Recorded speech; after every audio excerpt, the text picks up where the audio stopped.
বিসমিল্লাহির রহমানির রহিম। আজকের টিউটোরিয়ালে আমরা ন্যাপবার সেকশনের সিএসএস এর কিছু কাজ করব। গত টিউটোরিয়ালে আমরা জাস্ট এইচটিএমএল ট্যাগ ইউজ করে আমরা এরকম করে রাখছিলাম, এইচটিএমএল এর কোডগুলো রেখে রাখছিলাম। এখন আমরা সিএসএস এর কাজগুলো শুরু করব।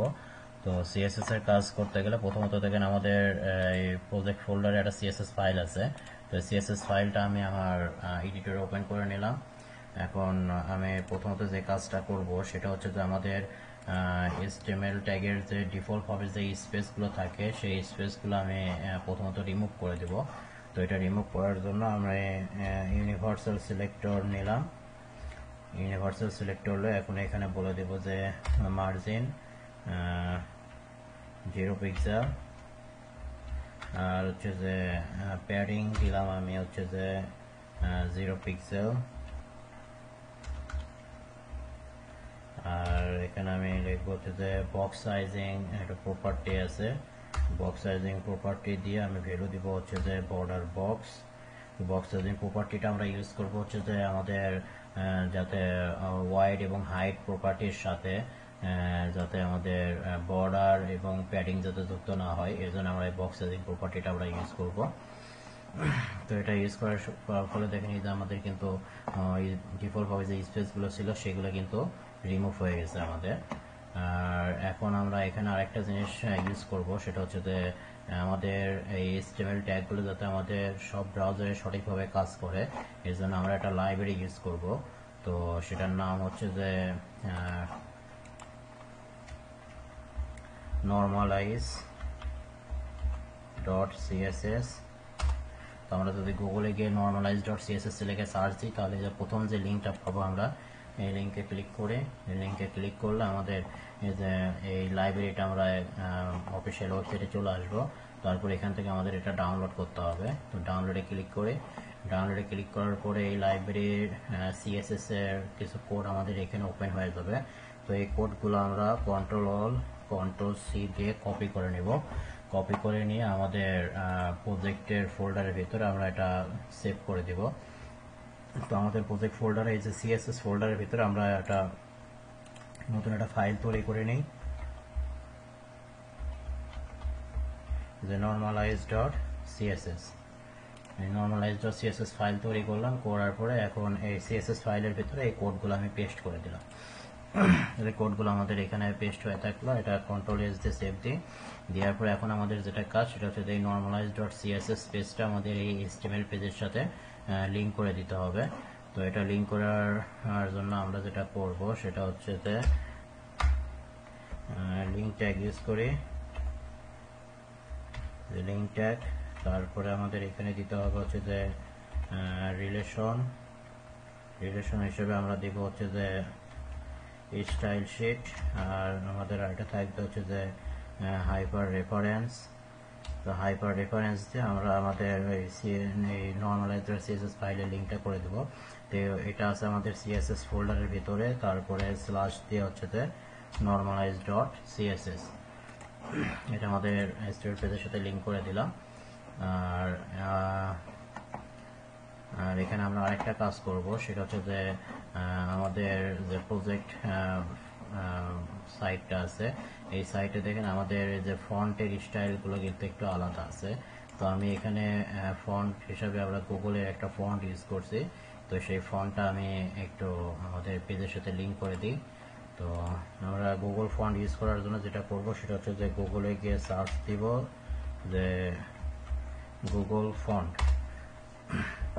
তো ডিফল্ট ভাবে যে ফন্টগুলো থাকে সেগুলো দেখতে তেমন একটা ভালো হয় না, যার কারণে আমরা গুগলের কিছু ফন্ট আছে এই ফন্টগুলো ব্যবহার করতে পারি। বা আপনি যদি চান যে পেইড কোনো ফন্ট আপনার থেকে থাকে তাহলে আপনি সেক্ষেত্রে পেইড ফন্টও ব্যবহার করতে পারেন। তো আমরা এখান থেকে যে ফন্টটা ব্যবহার করব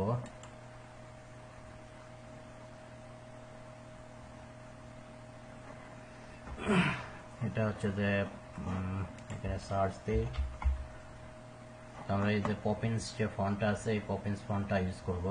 তো পপিন্স ফন্ট এখানে গিয়ে সার্চ দিলে পপিন ফন্টস এখানে পেয়ে যাবেন। যাওয়ার পরে এখানে যে প্লাস আইকন আছে এই প্লাস আইকনেতে আমাদের ক্লিক করতে হবে। প্লাস আইকনে ক্লিক করলে আমাদের এখানে একটা পপ আপ বক্স আসবে। তো এই বক্স আসার পরে আমাদের এই ফন্টের এখানে দেখেন আমাদের একটা লিঙ্ক দিয়ে দিয়েছে এই ফন্ট ব্যবহার করার জন্য, সার্ভার লিঙ্ক। তো এই সার্ভার লিঙ্কটা ব্যবহার করার আগে আমি এই লিঙ্কটা একটু কাস্টমাইজ করে নেব। কাস্টমাইজ করার জন্য আমরা যাবো হচ্ছে যে এখানে ট্যাব আছে কাস্টমাইজ, তো কাস্টমাইজ ট্যাবে ক্লিক করে নেব। ক্লিক করার পর আমি এখান থেকে যেটা করব সেটা হচ্ছে যে এই যে বোল্ড টাইপের কিছু ফন্ট আমি এখান থেকে একটু সিলেক্ট করে নেব, যেগুলো বোল্ড আছে এক্সট্রা বোল্ড, এই বোল্ডগুলো আমি নিয়ে নিলাম। নেওয়ার পরে আবার আমাদের আসতে হবে ইমবেটে আসার পরে এখানে যে লিঙ্কটা আমাদের দিয়ে দেবে এই লিঙ্কটা আমরা কপি করব। লিঙ্কটা কপি করে আমাদের HTML যে পেজটা আছে সেই HTML পেজের এই যে হেড সেকশনের ভিতরে আমরা জাস্ট এই সার্ভারের লিঙ্কটা এখানে পেস্ট করে দিলাম। পেস্ট করে দেওয়ার পরে আমাদের এখানে আরেকটা কাজ করতে হবে, সেটা হচ্ছে যে এখন আমাদের এই ফন্টটা তো আমরা লিঙ্ক করে দিলাম। লিঙ্ক করে দেওয়ার পরে এখন এই ফন্টটা যদি আমাদের ওয়েব পেজে যদি লোড করাতে চাই তাহলে আমাদের CSS এর ফন্ট ফ্যামিলির মাধ্যমে আমাদের এই ফন্টটা আমাদের ওয়েব পেজে লোড করাতে হবে। তো জাস্ট আমি এই ফন্ট ফ্যামিলির যে CSS এর প্রপার্টিটা আছে এটা কপি করলাম। কপি করে আমাদের যে CSS ফাইল আছে এই যে style.css, তো এই style.css ফাইলটা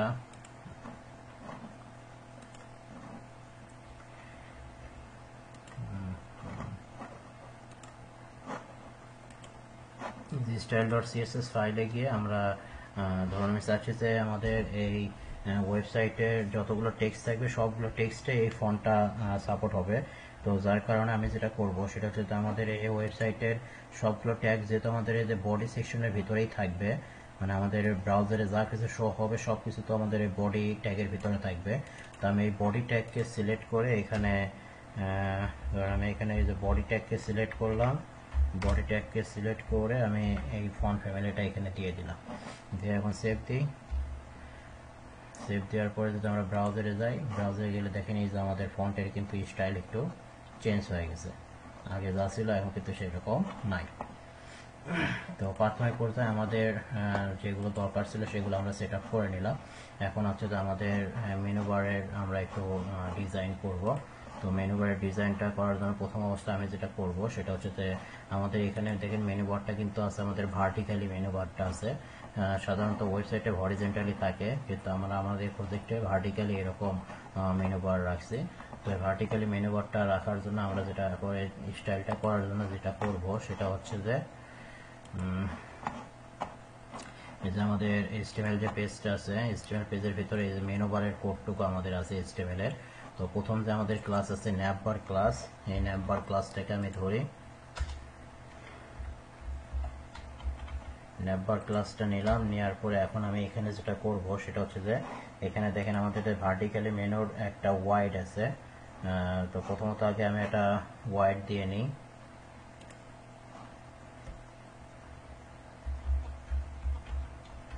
ধরুন আমি এটা ওয়াইড দিলাম 80 পিক্সেল, আর এটার আমি হাইট দিচ্ছি কিংবা আমি জাস্ট একটু ওই বর্ডার ইউজ করি এটা জাস্ট দেখার জন্য, পরবর্তীতে আমরা আমাদের বর্ডারটা তুলে দেব। কাজের সুবিধার্থে আমি এখানে একটা বর্ডার ইউজ করলাম, এটার আমি হাইট দিচ্ছি। যেমন হাইট যেহেতু আমাদের দেখেন যে আমাদের স্ক্রিনের একবারে ফুল কিন্তু আমাদের এই মেনুটা হাইট ধরে আছে, তো এখানে আমরা হাইট 100% ইউজ করলেও হবে, কিন্তু এখানে হাইটের আমি আরেকটা নতুন একটা প্রপার্টি নতুন একটা ভ্যালু ইউজ করব। সেটা হচ্ছে যে হাইটের একটা ভ্যালু আছে যে ভিউ পয়েন্ট, একটা ভ্যালু আছে ভিউ হাইট। তো ভিউ হাইটের কাজ হচ্ছে যে আপনার স্ক্রিনের যতটুকু অংশ ভিউ অবস্থায় আছে, তো এই যতটুকু অংশ ভিউ অবস্থায় আছে ওইটুকু অংশই আপনার হাইট আপনার ধরে নেবে। তো এটা করার জন্য আমি যেটা করব সেটা হচ্ছে যে এই যে হাইট লিখে আমি এখানে বলে দিব যে 100 ভিউ হাইট, মানে আমার যে স্ক্রিনের যতটুকু ভিউ অবস্থায় আছে এই সবটুকু অংশই এটার 100% এটা ভিউ হাইট ধরে নেবে। এখন দেখেন যে আমাদের এখানে কিন্তু অটোমেটিক কিন্তু এটা চেঞ্জ হয়ে গেছে, যে আমরা ভার্টিক্যালি এটা কিন্তু 100% ইয়ে হয়ে গেছে, হাইট হয়েছে, ওয়াইড হচ্ছে আমাদের 80 পিক্সেল। আর এখানে আমাদের আরেকটা বিষয় সেটা হচ্ছে আমাদের কিন্তু মেনুটা কিন্তু ফিক্সড হয়ে আছে। তো মেনুটাকে যদি আমরা ফিক্সড করতে চাই, তো ফিক্সড করার জন্য আমাদের যেটা করতে হবে সেটা হচ্ছে যে সিএসএস এর একটা প্রপার্টি আছে, প্রপার্টি হচ্ছে পজিশন প্রপার্টি। তো এই পজিশন প্রপার্টিটা ব্যবহার করে আমাদের বলে দিতে হবে হচ্ছে যে ফিক্সড। তো পজিশন প্রপার্টি ব্যবহার করে যদি আমরা ভ্যালু যদি দিই ফিক্সড, তাহলে আমাদের মেনু বারটা ফিক্সড হয়ে যাবে। তো আমাদের মেনু বারটা ফিক্সড হয়েছে কিনা সেটা একটু দেখার জন্য আমি আমার পেজের একটু হাইটটা একটু বেশি করে নিই। তো পেজের হাইটটা বেশি করে নেওয়ার জন্য জাস্ট আমি ধরুন এখানে মোট কথা আমার এখানে স্ক্রল বারটা নিয়ে আসতে হবে। স্ক্রল বার না নিয়ে আসলে তো আমি ওটা বুঝতে পারবো না যে এটা আমাদের ইয়ে হয়ে আছে কিনা, ফিক্সড হয়ে আছে কিনা। তো স্ক্রল বারটা নিয়ে আসার জন্য আমি এখানে ডিফল্টভাবে একটা ডিপ নিচ্ছি, নিয়ে ধরুন আমি এর একটা হাইট দিই। এটা জাস্ট এক্সাম্পল দেখানোর জন্য যে এই স্টাইলতে হাইট ধরুন আমি দিলাম যে 1000 পিক্সেল।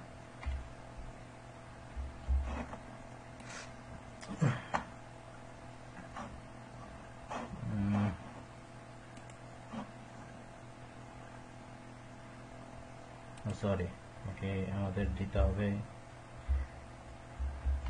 হাইট প্রপার্টিটা দিতে হবে। এখন দেখেন এই যে আমার ব্রাউজারে কিন্তু স্ক্রলটা চলে আসছে। তো এখন আমি যদি স্ক্রল করি, এই যে দেখেন আমার কিন্তু মেনু বারটা কিন্তু স্ক্রল হচ্ছে না, এটা একদম ফিক্সড হয়ে আছে। তো আমরা এখানে যেহেতু পজিশন ফিক্সড ইউজ করছি, এখন ধরুন পজিশন ফিক্সড যদি আমি এখানে ব্যবহার না করি, যদি সেভ দিই, ব্রাউজারে আসি, এখন দেখেন এই যে স্ক্রল করার সাথে সাথে কিন্তু আমাদের মেনু বারটা কিন্তু এটা কিন্তু উঠে যাচ্ছে, এই যে উঠে যাচ্ছে উপরে। তো আমি চাচ্ছি যে এটা এখানে ফিক্সড হয়ে থাকবে। আমি স্ক্রলিং ঠিকই করবো, কিন্তু এটা আমার এখানে পজিশনটা ফিক্সড হয়ে থাকবে মেনু বারের। এর জন্য আমাকে এখানে ইউজ করতে হবে পজিশন, আর এর ভ্যালু দিব হচ্ছে যে আমরা ফিক্সড। দেওয়ার পর আমি এখানে আরেকটা প্রপার্টি ইউজ করব, টপ প্রপার্টি। তো টপ প্রপার্টির কাজ হচ্ছে যে আপনার এই যে আমরা যদি কোনো এলিমেন্টকে ফিক্সড করে দিই, তো ফিক্সড করে দেওয়ার পরে আমরা এটার মানে পজিশনটা আমরা কীরকম চাচ্ছি সেটা আমরা বলি। যেমন ধরুন আমি চাচ্ছি যে ফিক্সড হয়েছে কিন্তু এটার পজিশন একবারে টপে থাকবে, যার কারণে আমি এখানে দিয়ে দিলাম হচ্ছে যে টপ 0 পিক্সেল। দেন এটা একবারে টপে থাকবে। যদি আমি টপ যদি 0 পিক্সেল না দিয়ে যদি এখানে দিয়ে দিতাম যে টপ 40 পিক্সেল, তাহলে দেখবেন যে টপ থেকে আমাদের 40 পিক্সেল কিন্তু মেনুটা নেমে আসছে। তো এই টপ প্রপার্টি শুধুমাত্র আপনার পজিশন প্রপার্টির সাথে কাজ করে, অন্য কোনো প্রপার্টির সাথে এটা কিন্তু কাজ করবে না। তো আমি চাচ্ছি যে আমাদের মেনুর পজিশন যেটা সেটা ফিক্সড হয়ে থাকবে এবং একবারে টপে লেগে থাকবে। এই জন্য আমি যেটা করলাম সেটা হচ্ছে যে পজিশন ফিক্সড দিয়ে আমি ভ্যালু টপ দিয়ে দিলাম, তাহলে আমাদের মেনু বারটা একবারে টপে লেগে থাকবে। এখন আসেন আমরা প্রথমত আগে আমাদের এই লোগোর কিছু ডিজাইন করে নিই। তো লোগোর ডিজাইনটা করার জন্য আমাদের লোগোর যে ক্লাস আছে, লোগোর ক্লাস আছে আমাদের ন্যাপবার লোগো। তো আমরা এখানে ডট ন্যাপবার লোগো দিয়ে দিলাম। দিয়ে দেওয়ার পরে আমি ধরুন এটা যেটা চাচ্ছি সেটা হচ্ছে এই ন্যাপবার লোগোটা আমি চাচ্ছি যে আমাদের এই সেন্টারে থাকবে, এটা পুরোপুরি এটা মাঝখানে থাকবে। তো এটাকে মাঝখানে নিয়ে আসার জন্য আমি যেটা করব সেটা হচ্ছে যে যেহেতু আমরা এই যে ডিসপ্লে ফ্লেক্স বক্সের মাধ্যমে ধরুন এই যে আমাদের এটা হচ্ছে যে এই ইমেজটাকে আমি এখন মাঝখানে চাচ্ছি লোগোটাকে। তো আমি যেটা করব সেটা হচ্ছে যে ডিসপ্লে আমরা জানি যে প্রপার্টি আছে যে জাস্টিফাই কন্টেন্ট, দেওয়ার পরে যদি আমরা সেন্টার দিই তাহলে কিন্তু আমাদের যেটা চাইল্ড আইটেম আছে সেটা কিন্তু সেন্টারে চলে যায়। তো এখন যদি আমরা এটা দেখি এটা কিন্তু সেন্টারে আসে না। এর কারণটা হচ্ছে যে আমরা এই জাস্টিফাই কন্টেন্ট প্রপার্টিটা ব্যবহার করছি, কিন্তু জাস্টিফাই কন্টেন্ট প্রপার্টিটা মূলত এই ডিসপ্লে ফ্লেক্স না ইউজ করলে এটা কিন্তু আপনার কাজ করবে না। যেমন ধরুন আমরা ডিসপ্লে এখন যদি এই যে ফ্লেক্স দিই, দেওয়ার পরে এখন যদি এটা রান দিই, এখন দেখেন এটা কিন্তু আমাদের সেন্টারে চলে আসছে। এর কারণটা হচ্ছে যে আমাদের এখানে যেটা করতে হবে এটা হচ্ছে তো আমাদের প্যারেন্ট ডিপ, আর এটা হচ্ছে তো আমাদের চাইল্ড ডিপ। যেটা আমরা বলে দিচ্ছি প্যারেন্ট ডিপে আমাদের ডিসপ্লে ফ্লেক্সটা ব্যবহার করতে হবে। তো ডিসপ্লে ফ্লেক্স ব্যবহার করে জাস্টিফাই কন্টেন্ট আমরা সেন্টার দিয়ে দিলাম।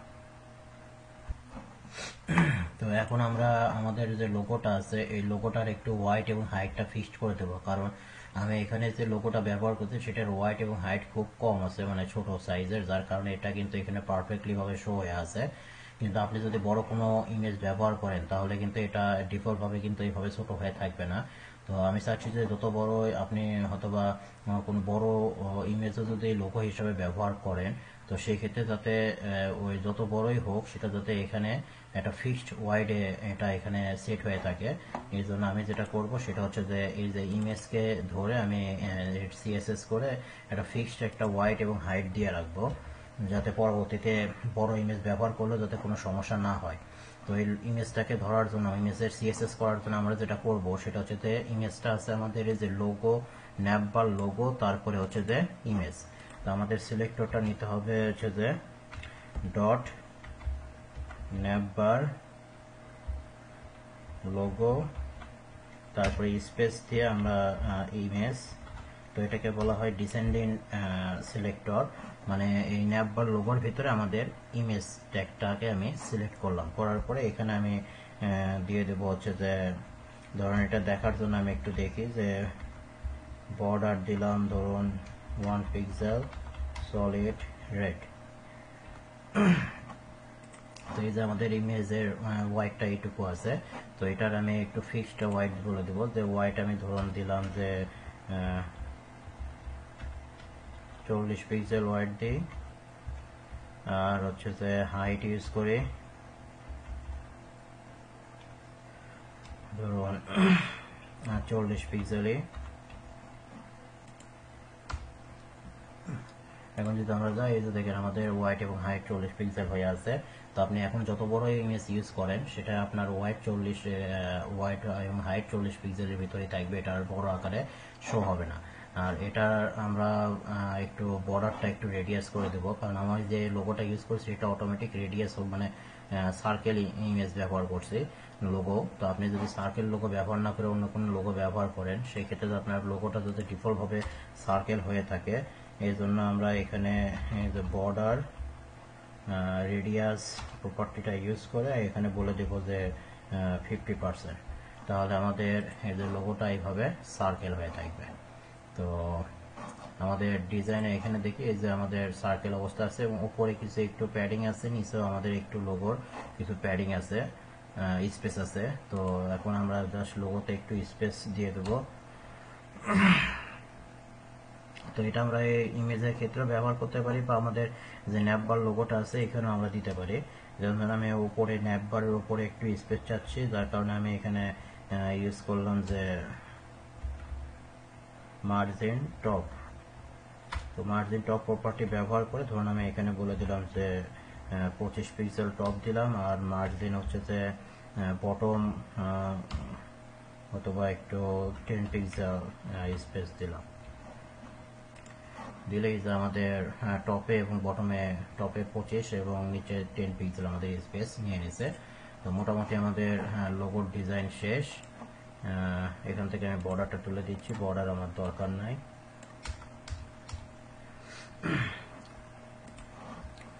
তো আজকে টিউটোরিয়াল এইটুকুই। পরবর্তী টিউটোরিয়ালে আমরা এই মেনুর যে আইটেমগুলো আছে এই আইটেমগুলোর আমরা সিএসএস করব। ধন্যবাদ।